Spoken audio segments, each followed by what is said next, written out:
नमस्कार, स्वागत है आपका हमारे YouTube चैनल में। अब खबरें विस्तार से। राहुल गांधी की भारत जोड़ो न्याय यात्रा आज बंगाल से बिहार में प्रवेश कर गई। किशनगंज में बंगाल कांग्रेस के अध्यक्ष अधीर रंजन चौधरी ने बिहार पीसीसी चीफ को बैटन पास किया।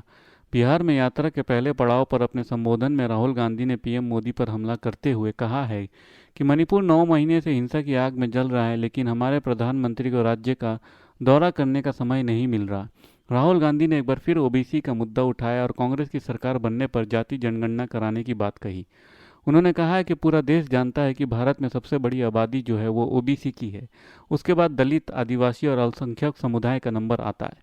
मैं ओबीसी समुदाय को बताना चाहता हूं कि केंद्र सरकार को 90 आईएएस अधिकारी चला रहे हैं। ये वो केंद्रीय बजट को नियंत्रित कर रहे हैं। मैं बिहार में ओबीसी समुदाय को बताना चाहता हूं कि 90 अधिकारियों में से केवल 3 ओबीसी के हैं।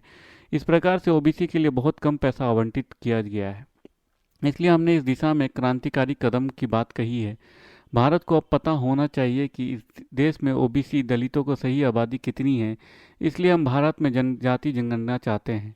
राहुल गांधी ने अपने संबोधन में कहा है कि देश तभी तरक्की करेगा जब एक श्रमिक को भी सम्मान मिलेगा, जितना सम्मान किसी उद्योगपति को मिलता है। इस लक्ष्य के लिए हमने न्याय की महायात्रा निकाल रहे हैं।